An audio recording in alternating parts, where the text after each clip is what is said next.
Good morning students. हम अपने पिछली कक्षा से ही हिंदी 2 में चैप्टर 12 पढ़ना शुरू किए थे और चैप्टर 12 हम आधा पढ़कर समझ चुके हैं। तो आज हम आगे पढ़ेंगे पेज नंबर 81। आज हम पढ़ेंगे पेज नंबर 81, 82, यानी कि आज हम इस पार्ट को, इस चैप्टर को समाप्त करेंगे। तो हमने जहाँ तक पहले पढ़ चुका है वहाँ तक आप अच्छी तरह ज़रूर समझ गए होंगे कि प्रस्तुत कहानी के माध्यम से लेखक जी ने मेहमान के माध्यम से क्या बताना हमें चाहते हैं, आप समझ गए होंगे। तो आज हम आगे देखेंगे पेज नंबर 81। तो इस वीडियो के साथ साथ आप अपने पाठ्य पुस्तक भी देखते जाइए ताकि समझने में आसानी होगी, हम अच्छी तरह से इस पाठ को समझ सकेंगे।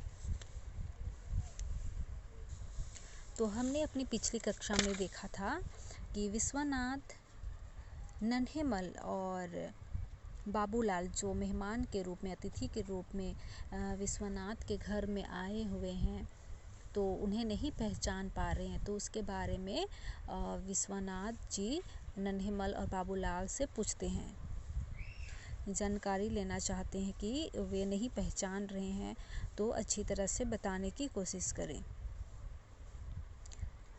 तो आज हम देखेंगे पेज नंबर 81। फिर बाबूलाल लाल भनामल की लड़की की शादी में आप नजीबाबाद गए थे। नन्हेमल, अरे दूर क्यों जाते हो, अभी पिछले साल आप नजीबाबाद गए थे। विश्वनाथ, हाँ, पिछले साल मैं लखनऊ जाते हुए 2 दिन के लिए जगदीश प्रसाद के पास मुरादाबाद ठहरा था। नन्हेमल, हाँ सेठ, जगदीश प्रसाद के यहाँ हमने आपको देखा था। बाबूलाल, उनकी आटे की मिल है, क्या कहने हैं, उनके बड़े आदमी हैं, हम उन्हीं के रिश्तेदार हैं। विश्वनाथ, पर उनका तो प्रेस है। नन्हेमल, प्रेस भी होगा, उनकी एक बड़ी मिल भी है। अब एक और गन्ने की मिल बिजनौर में खुल रही है। बाबूलाल, अगले महीने खुल जाएगी। हाँ भैया, पानी ले आइए। लो चाचा, पहले तुम पी लो। विश्वनाथ, तो आप कोई चिट्ठी तो नहीं लाए हैं? फिर विश्वनाथ उनसे पूछने लगता है कि तो आप कोई चिट्ठी तो नहीं लाए हैं? फिर नन्हेमल, सप्तराम ने कहा था कि स्टेशन से उतरकर सीधे रेलवे रोड चले जाना, वहाँ कृष्ण गली में वे रहते हैं। विश्वनाथ, पर कृष्ण गली तो यहाँ 6 है, कौन सी गली में बताया था?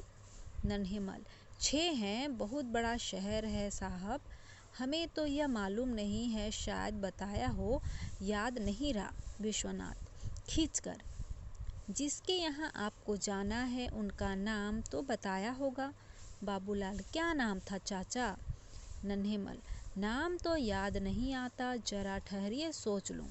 बाबूलाल, अरे चाचा, कविराज या कवि बताया था, मैं उस समय नहीं था, सामान लेने घर गया था, तुम्ही ने रेल में बताया था। नन्हेमल, हाँ साहब, कविराज बताया था, आप तो बेकार में शक में पड़े हैं, हम कोई चोर थोड़ी ही हैं। बाबूलाल, चोरी छिपे थोड़े ही रहते हैं, पंडित जी क्या बताए, हमारे घर चल कर देख ले तो पता लगेगा कि हम भी। नन्हेमल फिर कहता है, चुप, एक बीड़ी और निकाल बाबू। बाबूलाल, यह लो। विश्वनाथ, लेकिन मैं कविराज तो नहीं हूँ। दोनों चिल्लाकर, तो कवि की बताया होगा साहब। नन्हेमल, हमें याद नहीं आ रहा है, हमें तो जो पता दिया था उसी के सहारे आ गए, नीचे आवाज़ लगाई और आप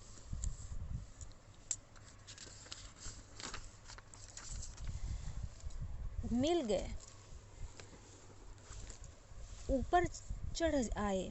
पहले हमने सोचा होटल या धर्मशाला में ठहर जाएं, फिर सोचा घर के ही तो हैं, चलो घर चले। विश्वनाथ, जिनके यहाँ आपको जाना था वह काम क्या करता है? नन्हेमल, काम, क्या काम बताया था बाबू? बाबूलाल, मेरे सामने तो कोई बात नहीं हुई, मैं तो सामान लेने चल गया था। आप तो पंडित जी शायद वैद्य हैं। नन्हेमल, हाँ याद आया, बताया था वैद्य हैं। विश्वनाथ, पर मैं तो वैद्य नहीं हूँ। प्रमोद, पिछली गली में एक कविराज वैद्य रहते हैं। विश्वनाथ फिर कहता है, हाँ हाँ ठीक, कहीं आप कविराज रामलाल वैद्य के यहाँ तो नहीं आए हैं? दोनों उठकर, अरे हाँ, वही तो कविराज रामलाल। विश्वनाथ, शायद वह उधर के हैं भी। नन्हेमल, ठीक है साहब, ठीक है, वही है। मैं भी सोच रहा था कि आप ना संपत राम को जानते हैं ना जगदीश प्रसाद को। प्रमोद से कहाँ है इन कविराज का घर? विश्वनाथ, जाओ इन्हें उनका मकान बता दो, भीतर हो जाओ। दोनों, चलो जल्दी चलो भैया। अच्छा साहब, राम राम। फिर विश्वनाथ भीतर से ही राम राम करता है। रेवती, अब जान में जान आई है, सिर फटा जा रहा है। नीचे से आवाज़ आती है, नेफ्थ में भले आदमी जाने कहाँ मकान लिया है, ढूंढते ढूंढते आधी रात हो गई। रेवती फिर अरे प्रसन्न होकर, अरे भैया है, आओ, तुमने तो खबर भी नहीं दी। आगंतुक। रेवती, दोनों मिलते हैं विश्वनाथ से। पिछले 4 घंटे से बराबर मकान खोज रहा हूँ, क्या मेरा तार नहीं मिला? विश्वनाथ, नहीं तो कब तार दिया? आगंतुक, कहाँ ही तो झांसी से दिया था, सोचता था कि ठीक समय पर मिल जाएगा। ओह, बड़ी परेशानी हुई। रेवती, लो कपड़े उतार डालो, पंखा करती हूँ। अरे प्रमोद, जा जल्दी से बर्फ तो ला, मामा जी को ठंडा पानी पिला, और देख नुक्कड़ पर हलवाई की दुकान खुली है तो। आगंतुक, भाई बहुत बड़ा शहर है, वह तो कहो, मैं भी ढूंढ कर ही रहा, नहीं तो न जाने कहीं होटल या धर्मशाला में रहना पड़ता। बड़ी गर्मी है, मैं जरा नहाना चाहता हूँ। फिर विश्वनाथ कहता है, हाँ हाँ अवश्य, सामने चले जाइए। आगंतुक, एक बार तो जी में आया कि सामने होटल में ठहर जाऊं, शायद रात को आप लोगों को कष्ट हो। रेवती, ऐसा क्यों सोचते हो? कष्ट काहे का, यह तो हम लोगों का कर्तव्य था। अच्छा तुम तैयार हो, मैं खाना बनाती हूँ। आगंतुक, भाई देखो, इस समय खाना वरना रहने दो, मैं पानी पीकर सो जाऊँगा, वैसे मुझे भूख भी नहीं है। रेवती जाती हुई लौटकर, कैसे बातें करते हो भैया, मैं अभी खाना बनाती हूँ। आगंतुक, इतनी गर्मी में रहने दो ना। विश्वनाथ, तुम नहाने तो जाओ। आगंतुक जाता है। रेवती से, कहो अब। रेवती, अब क्या मैं खाना बनाऊंगी भैया, भैया भूखे नहीं सो सकते हैं। इस प्रकार हम देखते हैं कि जो आगंतुक हमने पहले पढ़ा कि जो नए मेहमान थे, नए मेहमान के रूप में जो नन्हेमल और बाबूलाल विश्वनाथ के घर में आए हुए थे, तो उस समय रेवती का सिर फटा जा रहा था। वो सोच रही थी कहाँ से ये लोग आए हैं, इनके लिए क्यों खाना बनाएं, इनको क्यों हम रहने दे, इस तरह की बातें करने लगी थी। अब ये बाहर से आए हुए थे तो अचानक विश्वनाथ के घर पर आ गए थे नन्हेमल और बाबूलाल। तो बहुत सारे बातें किए, बहस किए, मतलब ये नहीं पहचान रहे हैं, कहाँ से आए हैं, पूछ रहे हैं क्या करते हैं, पूछते फिर इन्हें पता चला कि ये गलत ठिकाने पर, गलत पते पर किसी के घर में आ गए हैं। तो ये नन्हेमल और बाबूलाल फिर किसी और को ढूंढ रहे थे और विश्वनाथ के घर पर आ गए थे। तो विश्वनाथ के पूछने पर सही पता चला और वे नन्हेमल और बाबूलाल फिर वहाँ से निकलकर चले गए जिस वैद्य के बारे में उन्हें तलाश थी। उसके बाद में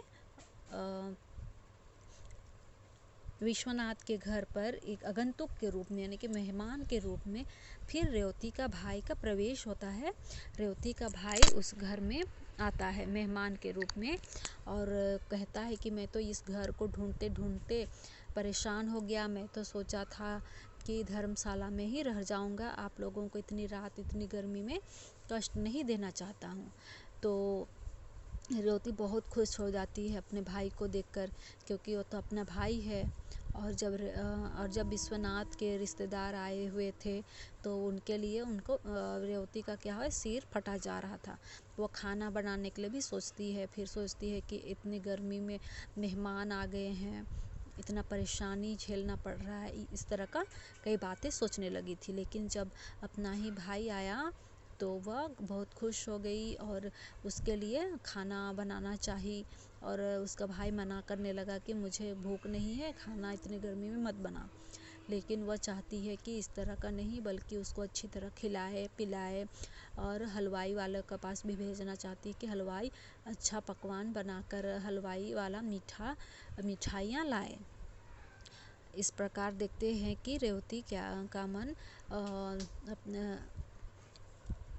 विश्वनाथ के जो रिश्तेदार आएंगे उसके लिए नहीं था, बल्कि अपने ही परिवार के लोग जैसे कि अपने भाई आए उसके लिए वह सब कुछ बनाने के लिए, सब कुछ करने के लिए, उनका सेवा करने के लिए वह तैयार थी।